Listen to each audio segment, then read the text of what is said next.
मृत्यु होने के बाद आपने रुकावट डाली तो जीवन फिर से पनप नहीं पाएगा। अगर वास्तु और पितृ हो गया क्लियर, आर्थिक रूप से, मानसिक रूप से, पारिवारिक रूप से, शारीरिक रूप से, ये सारी चीजें इजी हो जाती। वो जीवात्मा कहीं ना कहीं किसी न किसी रूप में तुम्हारे साथ जुड़ेगी, पक्का जुड़ेगी।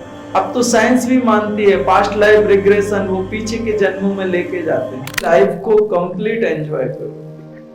और जो मर चुके हैं, उस मृत्यु के बाद में एक सुंदर जीवन है। कोई माता पिता उस जीवात्मा के इंतजार कर रहे हैं, उसको उस माता पिता की ओर बढ़ने। वो एक छोटा सा शिशु बन के जन्म लेगा, उसको रोकिए मत। उसको रोकना एक बहुत बड़ा अपराध है। वो कहीं ना कहीं आपके घर या परिवार के आसपास या घर या परिवार में ही जन्म ले लेता है। मोस्टली 79% आपके घर या परिवार के जो पितृ जाते हैं वो आपके घर या परिवार के आसपास ही जन्म लेते हैं। उनको इतनी छूट होती है, उनको इतना अधिकार होता है कि वो अपने माता पिता चूज करते हैं कि किस माँ के गर्भ में जाना है। वो आराम से देखते हैं कि हमें इस परिवार में जाना है और वो उस माँ के गर्भ में प्रवेश करता है। प्रकृति के जो नियम हैं बहुत व्यवस्थित हैं, साइंटिफिक हैं और जीवन की पूर्णता को देने वाले हैं। इनमें हम अगर गलत हस्तक्षेप करते हैं तो बहुत गलत होता है। जीवन के बाद मृत्यु है और मृत्यु के बाद जीवन है। मृत्यु होने के बाद आपने रुकावट डाली तो जीवन फिर से पनप नहीं पाएगा। मृत्यु के बाद जो रुकावट है वो आप जीवन के बीच में अवरोध बन के आ गए। उस मृत्यु को प्रोसेस कंप्लीट होने दीजिए, वो जीवन में फिर से परिणित हो जाए। बहुत सुंदर होगा, सहज होगा, सरल होगा, परमात्मा के जैसा खिला होगा। 100% कोऑपरेट करिए अपने पितरों के शांति के लिए, उनकी सदगति के लिए। सबसे बड़ी श्रद्धांजलि ये होगी कि वो शांत हो जाए और आगे की ओर यात्रा करे। अगर वो आगे मूव भी होते हैं तो वो तुमसे अलग नहीं हो सकते। तुम्हारे 7 पीढ़ी के पितृ अगर तुम चाहो या परमात्मा भी चाहे तो तुम उनसे अलग नहीं कर सकते। मैं इस बात को जानता हूं, वो तुम्हारे डीएनए में जीवित हैं, तुम्हारे शरीर में, और उनके और तुम्हारे बीच में एक कनेक्टिविटी रहेगी। वो चाहे जन्म भी ले ले तब भी एक कनेक्टिविटी तुम्हारी और उनकी बनी रहेगी।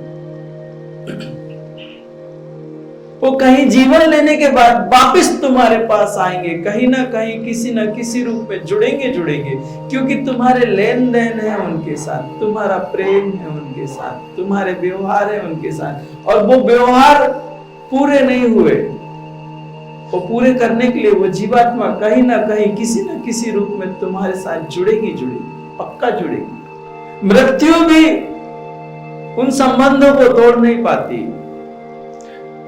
वो लेन देन सिर्फ और सिर्फ आप ही कंप्लीट कर सकते हो, खत्म कर सकते हो, मृत्यु नहीं कर सकती उसको। ये सत्य है। तुम्हारे सबकॉन्शियस माइंड में पिछले जन्मों का खजाना भरा पड़ा है। अब तो साइंस भी मानती है पास्ट लाइफ रिग्रेशन, वो पीछे के जन्मों में लेके जाते हैं। पहले वो हम लोग का मजाक उड़ाते थे। हम लोग पास्ट लाइफ थेरेपी बोलते हैं, वो पास्ट लाइफ रिग्रेशन बोलते हैं। धीरे धीरे साइंस एक्सेप्ट कर रही है। जीवन की जो गुत्थियां उलझ गई हैं, बहुत सारी व्यवस्थाएं से सुलझ सकती।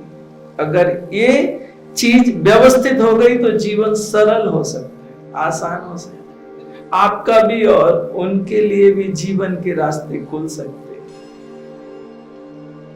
कहीं आप भटक गए हो, कहीं आप फंस गए हो, कहीं कुछ तो ऐसा हुआ है जो आपकी पीड़ा का कारण बना और उनकी पीड़ा का कारण। और परमात्मा एक मौका देता है, और हमारी संस्कृति उसी को कहती है पितृपक्ष अमावस्या। तो वो जो श्राद्ध वगैरह करते हो, हमारे अध्यात्म को दो भागों में बांटा गया, एक कर्म कांड और एक साधना पद्धति।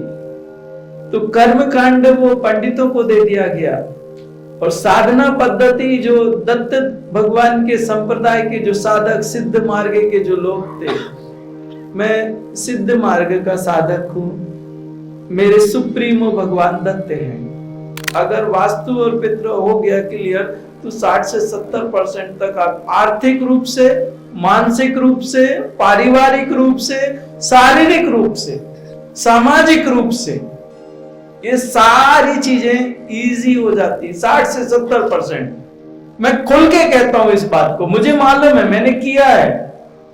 फिर मैंने एक व्यवस्था इस पे लागू की कि ये जो ऑयल रहता है, इसमें मैं भगवती का आवाहन करता हूं, भगवती के एक स्वरूप का आवाहन करता हूं। उस ऑयल में जब भगवती का आवाहन होता है, तो जब आप ज्योत जागृत करोगे तो उससे एक एनर्जी फील्ड छोटा सा क्रिएट होता है। जब आप पहली बार करोगे तो छोटा सा एनर्जी फील्ड क्रिएट होता है, और जैसे जैसे वो ज्योत बढ़ती जाती है, जितने दिन ज्यादा होते जाते हैं, वो एनर्जी फील्ड बढ़ता जाता है, और वो पूरे घर को सिक्योर करता है। और उस ज्योत में एक सबसे बड़ी चीज है, वो ज्योत जब आप पहली बार जागृत करोगे, तो हो सकता है कि वो ज्योत 10-10, 20-20 मिनट में, आधा घंटे में बुझे। आपने फिर से जागृत करनी।